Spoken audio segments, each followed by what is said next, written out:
안녕하세요 여러분. 8월의 첫날입니다. 밤새 잘 주무셨죠? 8월 1일 화요일 하루 한 말씀으로 오늘도 은혜의 하루를 함께 보내길 원합니다. 오늘 성경 말씀은 창세기 33장입니다. 5절부터 11절까지의 말씀 제가 봉독해 올리도록 하겠습니다. 에서가 눈을 들어 여인들과 자식들을 보고 묻되 너와 함께한 이들은 누구냐? 야곱이 이르되 하나님이 주의 종에게 은혜로 주신 자식들이니이다.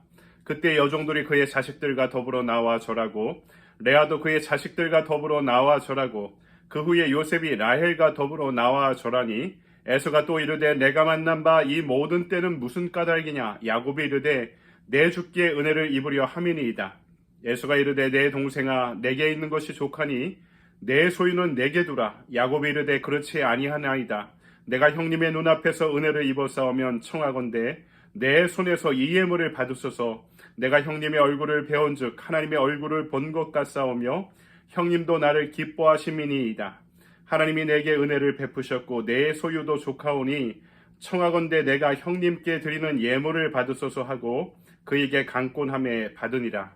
아멘. 주님의 말씀입니다. 주님께 감사드립니다. 오늘 이 시간에는 하나님과 풀리면 사람과도 풀린다.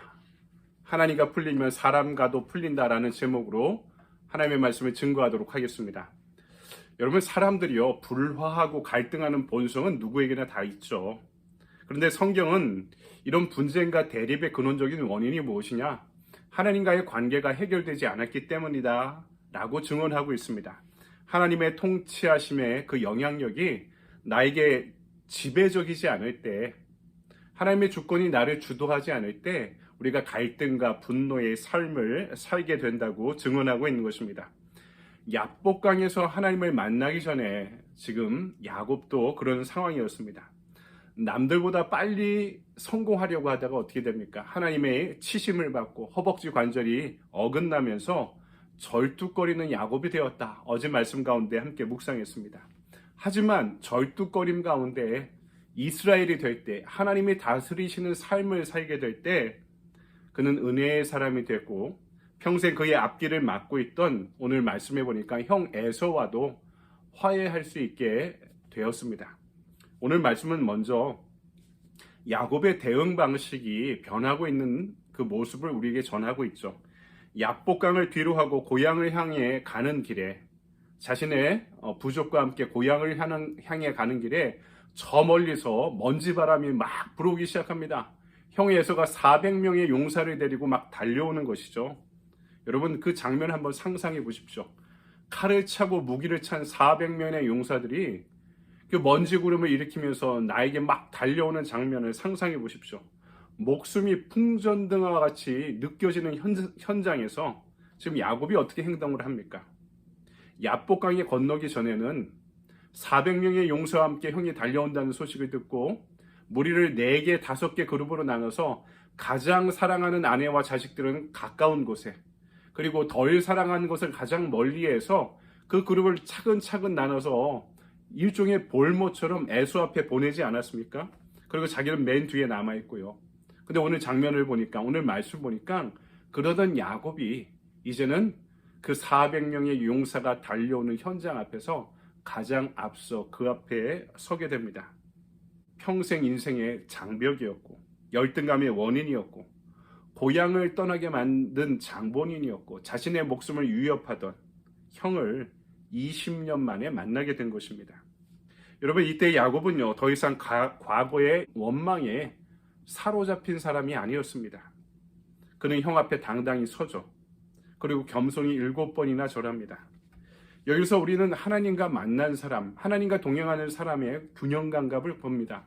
그것은 하나님보다 높은 사람이 없다는 것을 인정하고 모든 사람 앞에 당당할 수 있는 것입니다.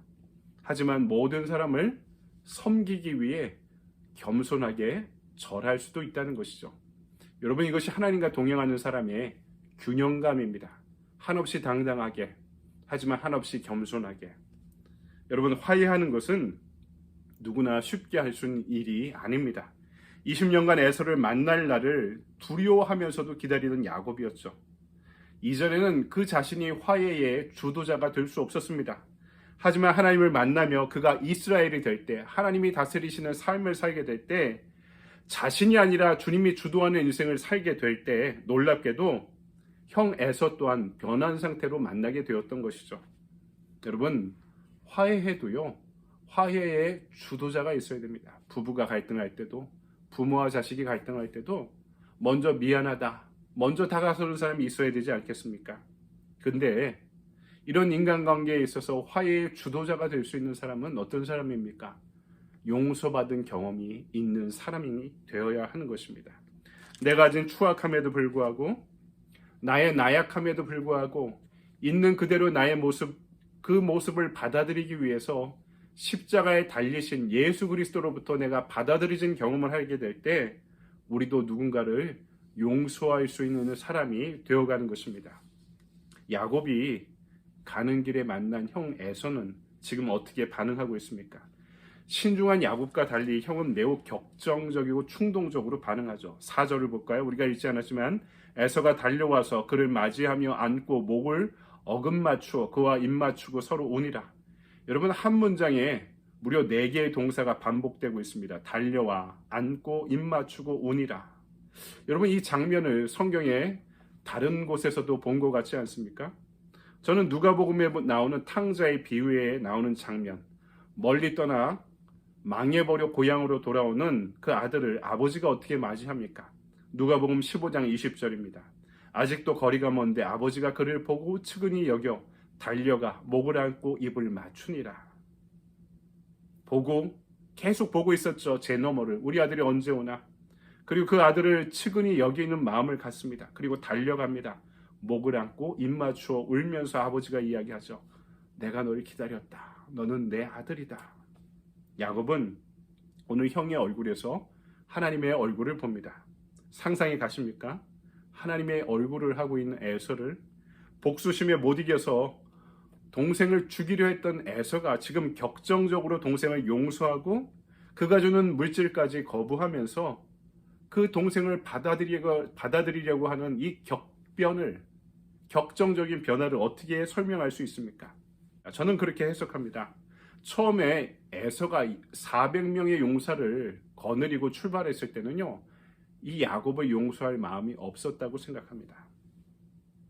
무력으로 야곱의 부족을 제압하려는 의도가 있으니까 칼찬자 400명을 데리고 그것도 말을 타고 출발한 것 아니겠습니까? 이런 질문 가운데 다시 생각해 봅니다. 그런데 어찌 에서가 변화되게 되었는가? 오늘 말씀은 그 변화의 이유를 우리에게 설명해 주고 있죠. 무엇이 야곱과 에서의 화해를 이끌었을까?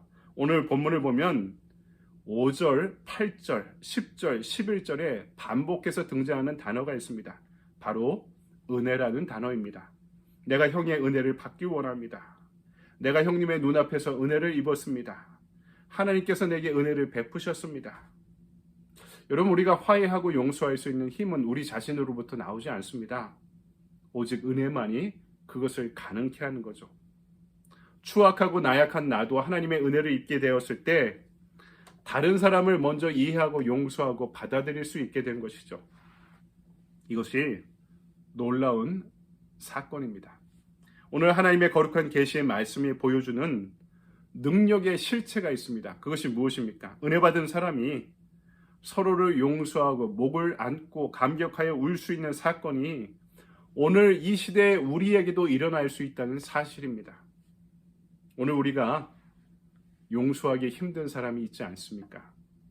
지금 내 인생에 쓴뿌리를 가져다 준 사람이 있지 않습니까? 생각만 해도 부글부글 끓고 잠을 이루지 못하고 벌떡 일어나게 만드는 사람이 있지 않습니까? 여러분, 우리는 그들을 용서할 수 없습니다. 오직 은혜만이 그것을 가능케 합니다. 내가 은혜 가운데 거하게 될 때 그것이 무엇인가요? 내가 인생을 살아가면 내 인생이 밑바닥을 볼 때가 있죠. 얼마나 내 속이 시커멓고 얼마나 내가 결핍감에 시달리고 있고 얼마나 내가 추악한 인생인가를 깨닫게 될 때 이런 나를 받아들여 주신 하나님의 은혜가 큰 것을 알게 되는 거죠. 그래서 바울이 이야기한 거 아닙니까? 죄가 많은 곳에 은혜가 많다. 죄를 많이 저질러 은혜를 더 많이 받게 된다는 것이 아니라 이런 나를 받아들이신 하나님의 사랑이 얼마나 큰 것인가를 경험하게 될 때, 여러분, 그때 우리는 누구를, 어떤 사람을, 나와 원수 같은 존재도 결국에는 하나님께 받아들여진 존재라는 것을 이해하게 되는 것입니다. 나도 용서받았으면 이 세상에 용서받지 못할 사람은 아무도 없는 것입니다. 여러분, 이것이 바로 십자가의 은혜인 것이죠. 사랑하는 여러분, 하나님의 자녀인 우리도 미워할 수 있습니다. 미워하는 사람이 있을 수 있습니다. 구원받은 저와 여러분도 때로는 분노의 노예가 될 수 있습니다. 그럴 때마다 오늘 우리가 읽은 말씀을 기억하십시오. 은혜밖에 없습니다. 내가 용서할 수 없는 그 사람을 위해 기도하는 수밖에 없습니다. 사도 바울은 그래서 고린도후서 5장 18절 19절에서 이렇게 권면합니다. 잘 들어보십시오. 모든 것이 하나님께로서 났으니 그가 그리스도로 말미암아 우리를 자기와 화목하게 하시고 또 우리에게 화목하게 하는 직분을 주셨으니 곧 하나님께서 그리스도 안에 계시사 세상을 자기와 화목하게 하시며 그들의 죄를 그들에게 돌리지 아니하시고 화목하게 하는 말씀을 우리에게 부탁하셨느니라. 아멘. 오늘 내가 하나님과 화목하여 이 세상에서도 화목해 하는 자로 살아갈 수 있는 저와 여러분의 하루가 되기를 주님의 이름으로 간절히 축원드립니다. 아멘. 적용의 질문을 함께 볼까요? 지금 나와 관계가 불편한 사람은 누구인가요? 하나님의 은혜로 그 사람과 화해할 수 있습니까? 여러분 어떠신가요? 저도 인생을 살아가면서 이 사람과는 진짜 치가 떨린다 라고 기억나는 사람이 한 두 사람 정도 있는 것 같습니다. 근데요, 시간이 지나니까 잊혀지더라고요. 지금까지 용서하지 못한다면 나의 마음이 얼마나 지옥 같겠습니까? 용서는 그 사람을 위해 필요한 게 아니라 먼저는 나를 위해 필요한 것 같습니다. 용서하지 못한 내 마음이, 내 인생이 그렇지 못하면 지옥이 되기 때문입니다. 그래서 오늘의 액션 플랜입니다. 나와 불편한 사람을 위해 중보하며 기도하기.